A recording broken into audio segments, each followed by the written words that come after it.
Welcome, everyone. Hello, hello, hello. As I get set up here, I just got to turn on Instagram. So let me do that. Say I'm going live. There we go. Cool. All right. So hopefully this is working. Yes, it is. So welcome to me sharing some AI breakthroughs. And as I get started here, please say hello. I would love to know who's watching me and where you're watching me. We're broadcasting on, I believe, Facebook, LinkedIn, YouTube, Twitch, and also, what do you call it? Twitter and any place else? I'm trying to think. Oh, and Instagram. Yes. So welcome, Juan Carlos. And once again, anyone that wants to say hi, happy to say hello to you. And with that said, what I thought I would do today is actually share some research about AI and how it's improving human performance, also some precautions. And I also thought what I would do is I would share with you guys the prompts that I'm using. So quick story here. Hi, Henry. And I guess where are you watching on YouTube? So about a year ago, I worked through a report that I had written 15 years ago, and I did it in ChatGPT. And that report was the hidden obstacles to success. And it was a report that I wrote for my clients about 15 years ago about the differences between those who I've coached that have gone on to amazing things like Russell Brunson and Ryan Dice and Todd Brown and Mike Filsaime and so on and so forth. And the clients I had that never really got anywhere. And what was the difference? And what was the difference in their thinking? And so I came across that report that I had written 15 years ago and decided that I wanted to actually go through it. I thought I'd benefit from it. And so instead of reading it, which I didn't really want to do since I had written it, I decided that I would put it in ChatGPT, and I answered all the questions in ChatGPT. And then about 6 months later, I ran a prompt in ChatGPT asking for insights about myself. And lo and behold, I was blown away by what it told me. And that had me really lean in and load in everything and anything I could get my hands on about myself. In addition to that, I've also put on AI recorders, and I wear them 24/7, basically. So I'm constantly getting information to feed into AI, and it's been insanely helpful to me. It's actually improved my performance in every single area. And so because of that, I then launched a program called Zenith Mind OS, teaching other people how to get their AI to know them better than anything or anyone has ever known them, including themselves. So in other words, an AI that knows them better than they even know themselves.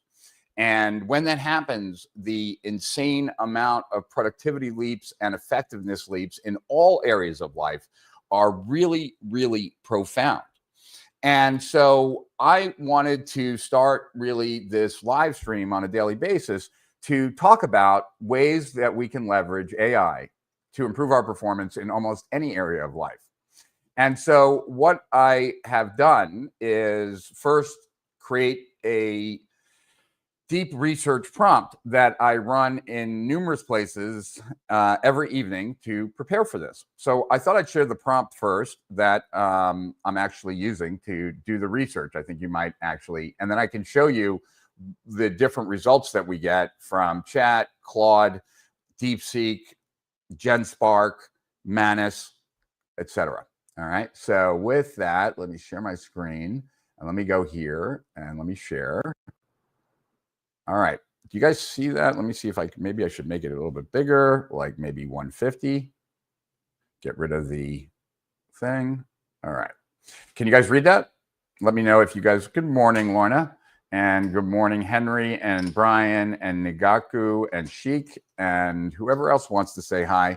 Happy that you're here. Happy that you're watching. So this is my deep research prompt. Right? You are my evening research producer and content strategist. Your mission is to comprehensively analyze everything published in the past 24 hours across all digital channels, news sites, academic repositories, podcasts, video platforms, social media, related to leveraging AI for enhanced personal performance. Focus specifically on these personal performance domains: cognitive enhancement, productivity optimization, health and wellness, emotional, professional, career enhancement, right? Prioritize sources from these sources, right? Tell me the top ranked stories, give me this information, right? Tell me about the competitive landscape, noteworthy mentions, follow-up tracker, so on and so forth, right? So that is the deep prompt that runs the research, right?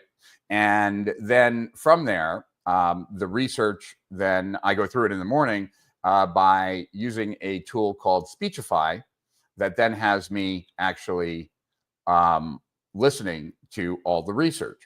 And so one of the things that was really cool that came up today, okay, so first from ChatGPT, when it did the research, one of the big reveals or one of the big breakthroughs is the long-term memory upgrade in ChatGPT. For those that don't know, the long-term strategy for ChatGPT is to be your everything AI that interacts with all other AIs for you. That's why they've beefed up their memory.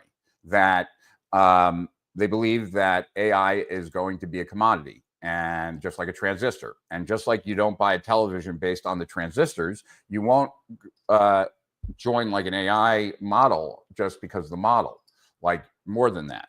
And what ChatGPT believes is that the relationship that you form with Chat, what it knows about you, will be the thing that has you stay a ChatGPT customer.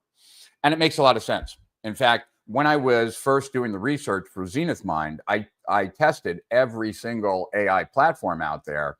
And the only one that had memory good enough to actually be able to do what it was that I wanted to show people how to do, what I did for myself, was ChatGPT. ChatGPT has the best memory cross conversation, from one conversation to the other. And then just recently they added where you don't only have stored memory, but it can search through all your conversations as well.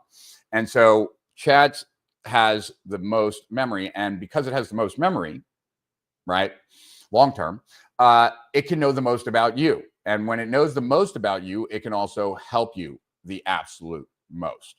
So I thought I'd also share a use, for example. Like one example, there's a company that recently, and I'll tell you about the company in a second, a company that is now taking human performance, as far as like physical performance, to a very high level.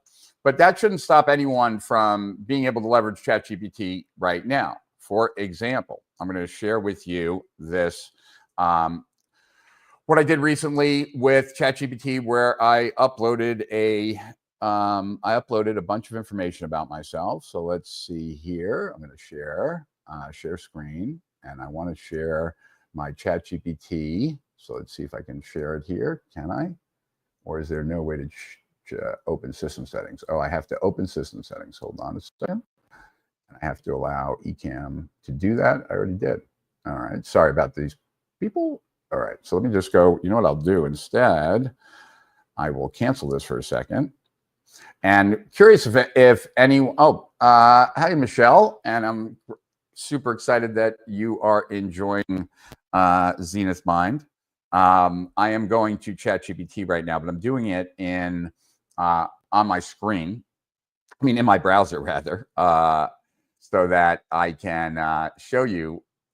I thought I could show you my actual just ChatGPT app, but that's not working. So let me just log in.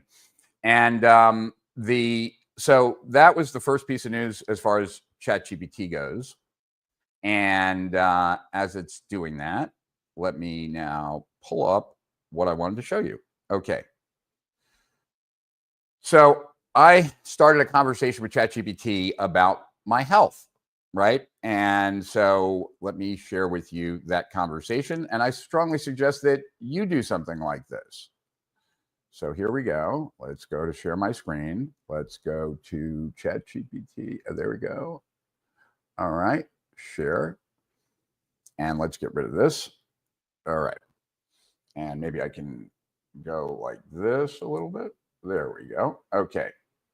So I fed in my blood test, right? And asked for information, right? So, okay. My coronary artery calcium score 0, top 5% for age, body composition 9% body fat, never get sick, blah, blah, blah, right? So here are my blood panels. So this is now going through my blood tests, right? Looking at all my hormones. And And okay, hormonal architecture is elite, right? Cardiovascular lipid profile. This is a cardiologist dream lipid panel, zero inflammation, high D, blah, blah, blah, right? Metabolic health and insulin sensitivity. You are metabolically 25 to 30 years old. I'm 54, by the way. Liver and kidney. No detox needed. Functional support excellent. Thyroid and energy. Mitochondria signaling is clear. Micronutrient functions, right? Nutrient sufficiency confirmed, right? Okay, so now it says, it starts recommending a bunch of supplements for me, like urethane, I always pronounce this one. I'm not even gonna try. Urethane A, 500 milligrams, blah, blah, right? It's recommending a bunch of stuff for me. And I'm like, okay, so it tells me my biological age is 36, right? And I'm like, well, wait a second. Here's the supplements I take, right? So now it's reviewing my supplements, right? And it's taking a look at it and it's telling me what I'm doing extremely well, right? Some optimization things I might want to change, right? And then I'm like, well, I take peptides. And then it said, great, it could use that. And then I said, here's some other information about me. This is from my program, right? And then, right, like gives me a bunch of other information, right? Then I ask it if it would benefit from getting my DNA. And when I gave it my DNA, right, it then is able to use my blood test, the supplements I take, and now my DNA, right? And so like I'm heterozygous for both these methylation genes.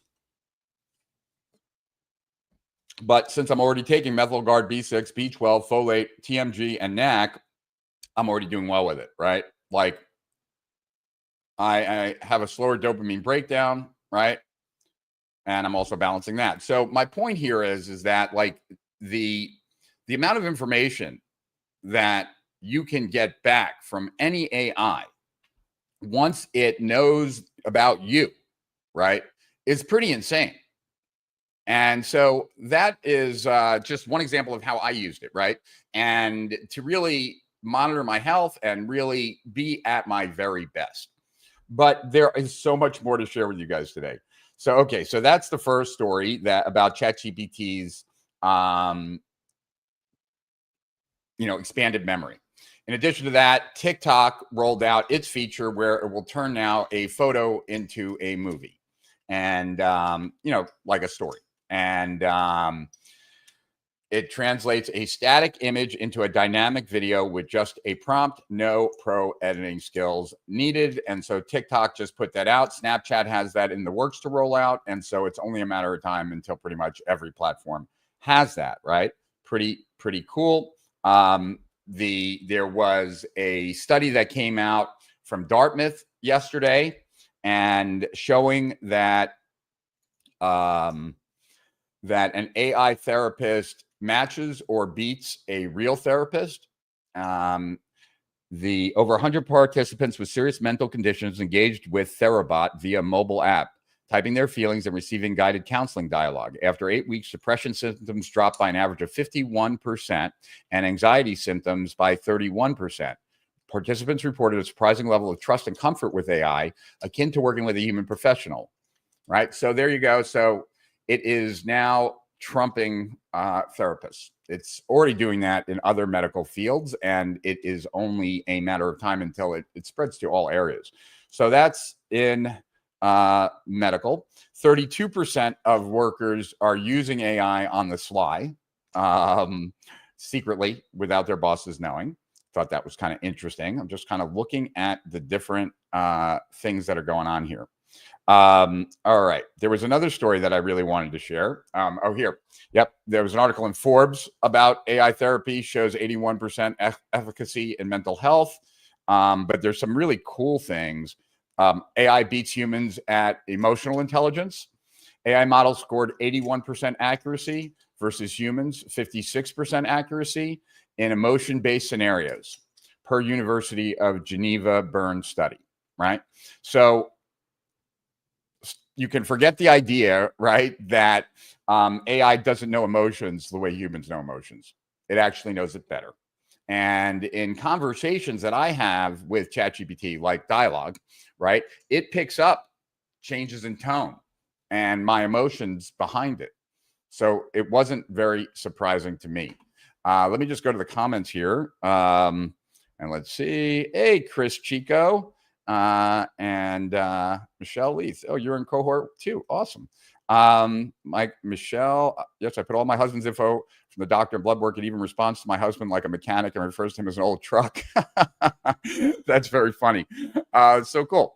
All right. So, yeah, so emotional intelligence, right? Now, here's where shit gets a little squirrely, all right? And there's kind of 2 different things I want to share with you that are in tremendous kind of, well, not conflict with one another, but 2 very different paths into the future. So the first is an article in Medium, right, that ChatGPT overuse linked to cognitive atrophy in new critique. Theo James argues AI reliance erases intellectual agency, replacing deep thinking with algorithmic curation, warns of passive cognition in echo chambers, and advocates tools, blah, blah, blah, right? So is ChatGPT making us dumber? And I guess it can. And this is an article that I really want to spend some time thinking about. This was in Medium, and it was written by Theo James, and it is obvious and something that I think everyone needs to be careful of. I am going to spend some time today really pondering that and possibly even working with ChatGPT to create something for myself to really force myself to do certain types of thinking that maybe I'm getting too reliant on AI for myself.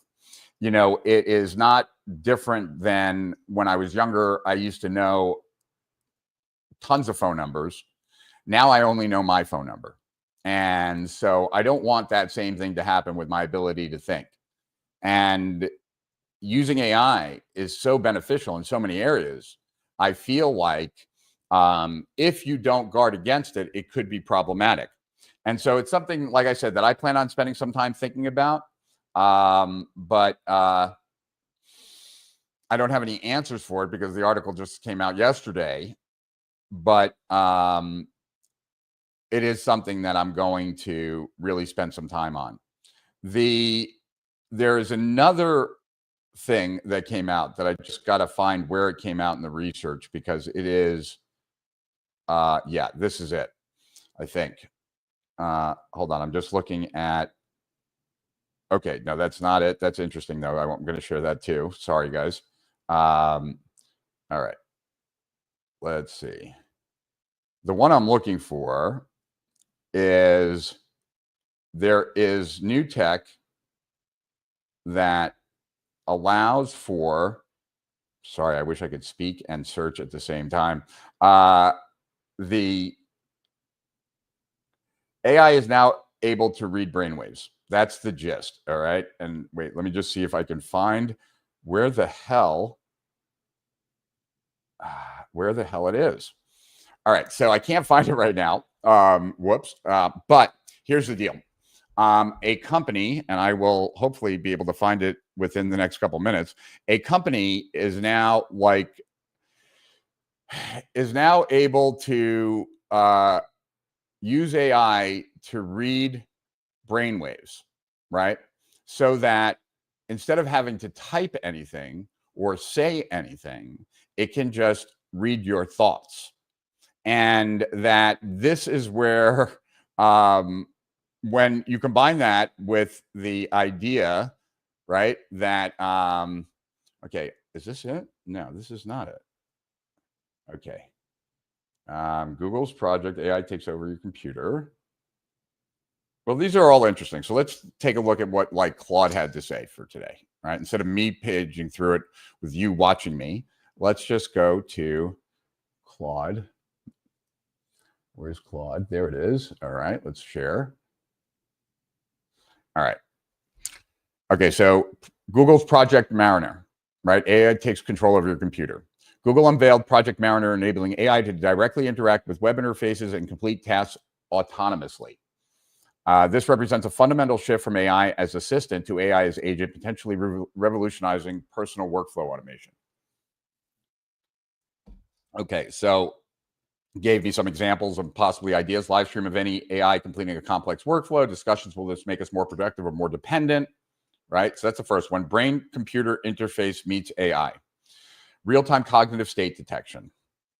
Okay, research achieved an 83.6% accuracy in detected cognitive states using AI and EEG. The system can identify when you're focused, distracted, mentally fatigued, opening doors for AI-optimized work schedules. The technology could enable AI to automatically adjust your environment, workload, and schedule based on your actual cognitive capacity in real time. Wearable EEG devices connected to your calendar that automatically reschedule cognitively demanding tasks to your peak performance window and suggest breaks when detecting fatigue. I just bought, I think it's called Neurable. I bought it like a month ago. I haven't gotten it yet, but those are the headphones that have EEGs built in. So it's actually monitoring your brainwave activity while have your headphones on. And I figured I would put on like Brain FM, which is something I use to keep me in a focused state and see if it actually is working on my brainwave. So I'm really excited about that. That's cognitive, right? Then there's AI-induced cognitive atrophy. That's what we were talking about, right? That new research warns that AI-induced cognitive atrophy from over-reliance on AI companions, particularly affecting younger users. Okay, so that's what we talked about earlier, right? Then the next is VO3 and native audio, right? The idea that pretty much anyone's going to be able to create a movie by prompting, right? And then Federal Reserve quantifies AI's impact, right? Generative AI users report needing 50% more time to complete work without AI assistance. In other words, using AI cuts your workload in half, right? The amount of time you need to spend. Very weirdly worded. And it's talking about, should people get paid double as much? That's such a like kind of interesting way of looking at it. I'm looking for the one that I really wanted to tell you about, which I am not seeing here. All right. So that's that. Let's see if I want to look one more place before we call it, before I give up. I imagine it should be in Gemini at the very least. But I think, let's see. I'm not finding it, which totally sucks. Anyway, that is I guess, where we'll stop today. The idea here is that this is very powerful technology, right? And like in my Zenith Mind program, the results that people are getting are insane. However, right, what the research pulled up today shows that there are certain things we got to be careful of. We need to be careful to become too reliant on it. Now, I don't know what that means. And that's where I'm going to spend some time thinking about it. I'll probably have more to share with you tomorrow on it. But, you know, you have this tool. It can do such amazing things. But if you become too reliant on it, right, then maybe you can't do the work yourself, which would be problematic. Now, on the total other side, right, is this force that really is having AI integrate with many parts of our lives. Everything, you know, from how we are in any given moment to the, you know, in Zenith Mind, it's all of the baggage that you've accumulated over your entire life, your limiting beliefs, your false narratives, your false assumptions, like things like that. Right now, we're moving into this stage where AI can actually read what you're thinking, which is pretty insane. And so there, you know, it's interesting, right? When I first created Steal Our Winners, some of the people at Agora were worried, like, could you deliver 2 new episodes a week or even an episode a week? Like, are there enough strategies out there? And I was like, oh yeah, there definitely are. And when I started thinking about doing a daily live stream where we focused on just the last 24 hours, what updates to AI as it relates just to increasing personal performance, that's it. There's a million AI creators out there talking about all different types of things. I don't want to talk about those things. I just want to talk about how you can leverage it to improve your performance, whether that's in your relationships, whether that's in your health, whether that's in your business, whether that's, you know, your own thinking, your own learning, regardless of the area. I believe that it can be leveraged to improve that area of your life. And so with that said, I want to wish you a productive Wednesday. And I look forward to talking to you guys tomorrow. I would love it to be more interactive. So, so please, like, if you have questions about AI and improving your personal performance, bring them here. And I'm just getting my feet wet. I'm just getting into the groove. This is a little bit of a shift for me because every live stream I've done up until like the last couple here has been more about what I knew, right? As opposed to what I'm discovering in the last 24 hours that's occurred. So I'm moving from like expertise to like reporting with a point of view, you could say. And it's a process. I'm going to learn it. I'm going to get better each day, hopefully. And I just want to thank each and every one of you for being here, for at least spending a few minutes with me.